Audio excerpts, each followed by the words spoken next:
छोटी सी लर्निंग से चालू करूंगा कि आपकी नजर के सामने जो चीज दिखे उसको ऑब्जर्व करना सीखो। क्या करना सीखो? वो नहीं आता है स्पंज पानी को सोख लेता है, तेल को सोख लेता है, ऐसा आपका दिमाग हो जाना चाहिए, आपकी आंखें ऐसी हो जानी चाहिए, वो हर चीज को नोटिस करे। मैं यहीं से आपको कुछ नोटिस करने की, मैं यहाँ पे ज्ञान देने कम आया हूं, मैं आपको सिखाने आया हूं। एक एंटरप्रेन्योर वही होता है जो 24/7 365 डेज सीखता रहे। एंटरप्रेन्योर की डेफिनेशन क्या है? एंटरप्रेन्योरशिप की डेफिनेशन नहीं कि 10,000 करोड़ का टर्नओवर। एंटरप्रेन्योरशिप की डेफिनेशन ये नहीं कि सेल्फी कितने लोग ले रहे हैं। एंटरप्रेन्योरशिप की डेफिनेशन ये नहीं कि वाहवाही कर रहे हैं लोग। एंटरप्रेन्योरशिप की डेफिनेशन है कि पहले खुद का जुगाड़ कर लो, फिर आस पड़ोस का करो, फिर समाज का करो, फिर प्रदेश का करो और फिर देश का करो। करेक्ट? एंटरप्रेन्योरशिप ये है। घर बेच के तीरथ नहीं होता है। खुद कुछ करोगे नहीं, ज्ञान दोगे तो उससे कुछ होने जाना नहीं है। तो मैं बताता हूं, अब यहां पे आपको क्या नोटिस आ रहा है? अच्छा, मेरी दुकान लगेगी तो मुझे बोल्ड में मेरी दुकान का नाम लगाना है। अगर मेरी दुकान चालू होगी तो मुझे येलो कलर यूज करना है। अगर मेरी दुकान हुई, कहीं पब्लिक स्पीकिंग करना है तो मुझे ये ड्रेस पहनना है। अरे प्रफुल्ल भाई ने ऐसे जूते पहने, आप समझ रहे हो? फिर आपको जो अच्छा लगे वो एक्सेप्ट करके अप्लाई कर देना। करेक्ट? तो ऑब्जर्वेशन आपको करना है। And entrepreneurship is nothing like, it's a 24/7 job and it's a marathon.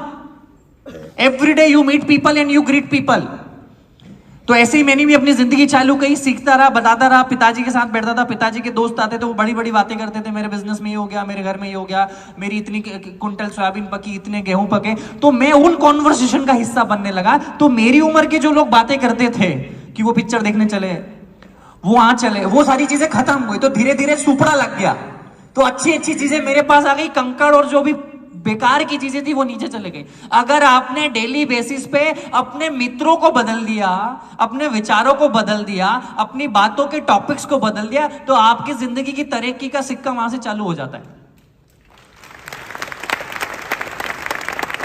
तो ये धीरे धीरे चालू करने किया। वहीं एजुकेशन ले ली, 11th 12th में कॉमर्स किया, बैचलर ऑफ कॉमर्स पढ़ा, साथ में CFA पढ़ना चालू किया, लेवल 1 भी क्लियर किया। फिर बीकॉम के सेकंड ईयर के बाद घबराहट चालू हो गई। बहुत सारे लोग स्टूडेंट होंगे ना यहाँ पे, कितने लोग स्टूडेंट है? हाथ खड़े करो तो जरा। बहुत सारे लोग हैं यार। तो इनको BCom first year second year तो समझ नहीं आती, पर थर्ड ईयर सेकंड ईयर में पता चलता है जिंदगी में कुछ करना पड़ेगा। पिताजी से कब तक पैसे मांगे? होता है कि नहीं होता है? डर लगता है ना, घबराहट होती है ना कि पापा से अगली बार पैसा किस चीज के लिए मांगेंगे? जूतों के लिए मांग लिया, जीन्स के लिए मांग लिया, टी शर्ट के लिए मांग लिया, पार्टी के लिए मांग लिया, पर आगे क्या? काम तो करना पड़ेगा। तो वही बीकॉम के सेकंड ईयर में घबराहट चालू हो गई कि आगे क्या। तो भाई मास्टर डिग्री एक ऐसी डिग्री है जो आपकी जिंदगी के, मतलब मेजरली इंडियंस की 80-85%, 90% लोगों की आखिरी डिग्री होती है और उसी के भरोसे उनका जिंदगी टिका होता है। करेक्ट? कि MBA कर लूंगा तो नौकरी लग जाएगी, MBA कर लूंगा तो ये हो जाएगा, पर होता नहीं है, ये हमको पता है। होता है क्या? होता है क्या? नहीं होता है ना। तो ये रियलाइजेशन कब हुआ? जब उम्र से ज्यादा उम्र के लोगों से दोस्ती करी तो ये अंडरस्टैंडिंग जल्दी आ गई। तो मेरे को पता चल गया कि कुछ होगा नहीं, फिर भी कोशिश करी। कैट जीमेट की 2 साल प्रिपरेशन करी, 82-83 परसेंटाइल तक गए। पर भैया बड़े बड़े जो कॉलेज है उनमें तो 95 परसेंटाइल चाहिए, 98 परसेंटाइल चाहिए। तो क्या करे बाकी जिसके नहीं आए? मर जाए? ऐसा थोड़ी हो सकता। तो घूमना चालू कर दिया भारत। 19 साल की उम्र का था, ट्रकों में, बसों में हाथ देके भारत घूमना चालू कर दिया। बहुत अच्छा लगा घूमना, लोगों से मिलता था, क्या खाते हैं, क्या पीते हैं, आपका नाम क्या है, आपके पिताजी क्या करते हैं, मामा जी क्या करते हैं, काय का धंधा है, व्यापार कैसे करते हैं, ऐसे सवाल पूछने लग गए। तो क्या दूसरी सीख है यहाँ पे? कि सवाल पूछना चालू करो। आज के बच्चों को देखता हूं, रिश्तेदार आते तो भाग जाते हैं घर में से। कोई मिलने आता है तो अरे क्या करूंगा इससे बात करके, मेरा क्या फायदा? अगर हर चीज में फायदा देखने लग गए मतलब आपका विनाश चालू हो गया है।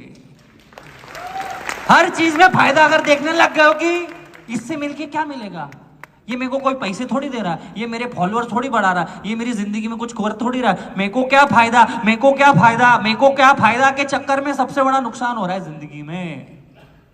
ये फिल्ट्रेशन का बात है कि अब ज्यादा से ज्यादा लोगों को मिलते और फिर अच्छा इससे अगली बार नहीं मिलूंगा, पहली बार तो मिलो तब तो पता चलेगा। तो ये करना चालू किया, अहमदाबाद चले गया, हैदराबाद घुमा, चेन्नई घुमा, चंडीगढ़ घुमा, गुड़गांव घुमा। 19 साल की उम्र की बात कर रहा हूं मैं, 19-20 की उम्र का था मैं तब। तो अहमदाबाद अच्छा लगा मुझे, वहीं रुक गया मैं 1.5-2 महीना।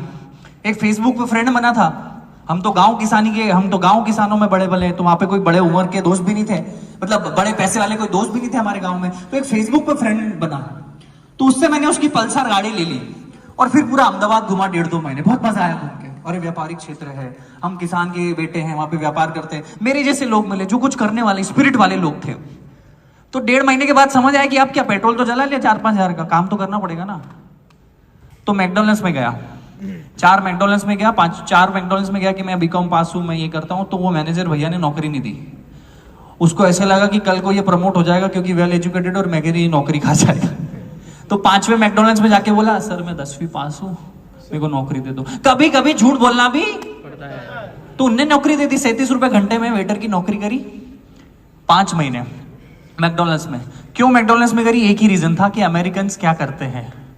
जेफ बेजोस ने भी वहां भी नौकरी करी। तो यहाँ पे क्या सीख है? अगर जिंदगी में समझ नहीं आ रहा है कि क्या करे, तो ये समझ लो कि जो जिस आदमी को आप सक्सेसफुल समझते हो ना, उसकी आदतों को कॉपी पेस्ट भी कर लोगे ना, कहीं तो कहीं पहुंच ही जाओगे।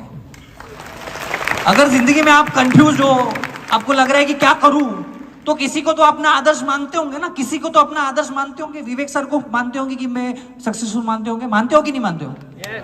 अपने आस पड़ोसी वाले किसी माहेश्वरी अंकल को सक्सेसफुल मानते होंगे ना, किसी जैन अंकल को सक्सेसफुल मानते होंगे ना, किसी शर्मा अंकल को सक्सेसफुल मानते हो ना। वो जैसा खाता है वैसा खाओ आज से, वो जैसे कपड़े पहने वैसे कपड़े पहनो, वो जैसा चले ऐसा चलो, वो जैसा हाथ मिले ऐसा हाथ मिलाओ, वो जिन लोगों से मिले वहां तुम बैठो। अपने आप 90% सक्सेस तुम्हारी आ गई भैया। तुम ऐसे कोई माया जाल में हो कि कोई ऐसी जादू की छड़ी मिले, विवेक सर का 6 घंटे का सेशन ज्वाइन कर ले तो सक्सेसफुल होंगे, तो तुम भैया गलत जगह बैठे हो। समझ देर से आएगी मेरे को लगता है। जिंदगी में कॉपी पेस्ट करना भी चालू करोगे कोई बुरी बात नहीं है। तो यही करता गया, मैकडॉनल्ड्स में नौकरी 4, 4.5, 5 महीने के बाद रियलाइज हुआ कब तक कहीं पहुंचने के लिए कहीं से निकलना पड़ता है। करेक्ट? तो मैंने कहा ठीक है भैया सीख लिए। लोग एक ही जगह अटके रहते हैं, मैंने कहा आप खुद की दुकान चालू करेंगे। तो उस समय अगर मैं होता, आपकी जगह कोई और, मेरी जगह कोई और होता, तो वो पापा से 10-15 लाख रुपए लेता, दुकान डालता। तो मैंने कहा नहीं यार मैं संघर्ष करूंगा। संघर्ष अगर आपको ना मिले ना, तो संघर्ष को चुनने चले जाओ।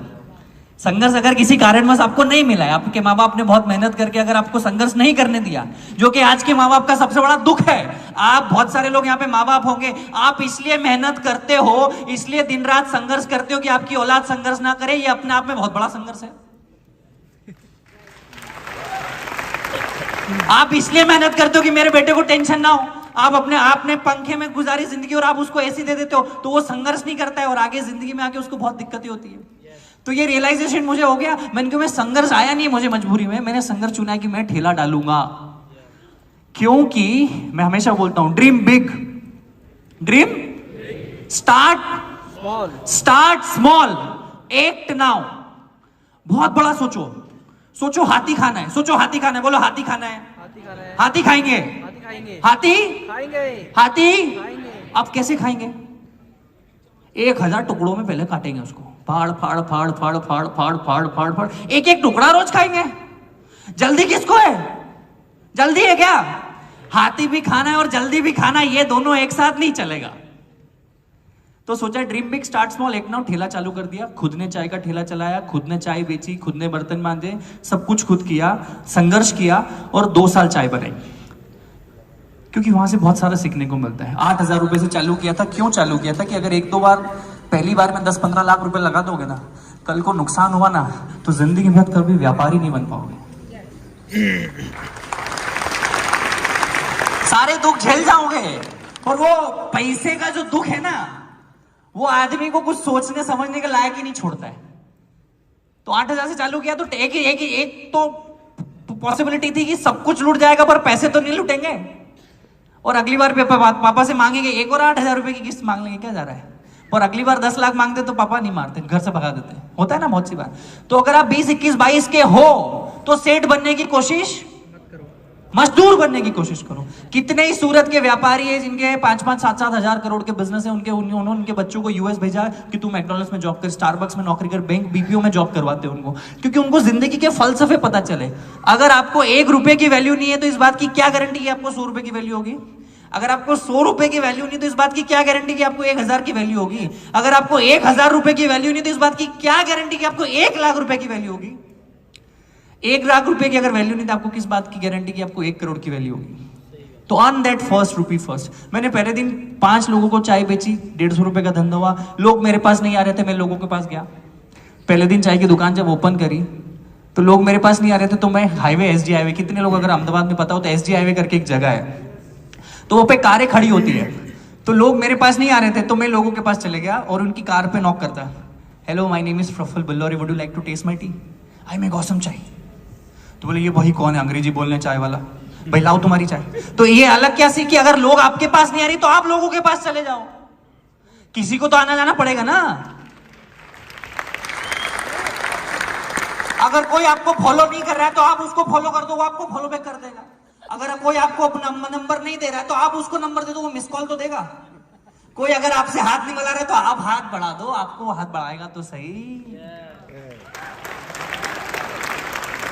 कोई आपको शादी में नहीं बुला रहा तो आप यूं ही चले जाओ। वो यूं बोलेगा यार भूल गए, तेरी पत्रिका तो लिखी हुई थी यार पर देना भूल गया, वो झूठ बोलेगा पर आपको नीचा नहीं दिखाएगा, मेरी गारंटी है। क्या बोलेगा वो, यार भैया आपको तो बुलाया था, वो पत्रिका घर ही रह गई, भले उसने आपको नहीं बुलाया। सो ये है कि लोग अगर आपके पास नहीं आ रहे तो आप लोगों के पास चले जाओ। Ego should be zero. कितना ego should be zero. And it's most like अगर पीपल आपको अप्रोच नहीं करे तो आप लोगों को अप्रोच करो।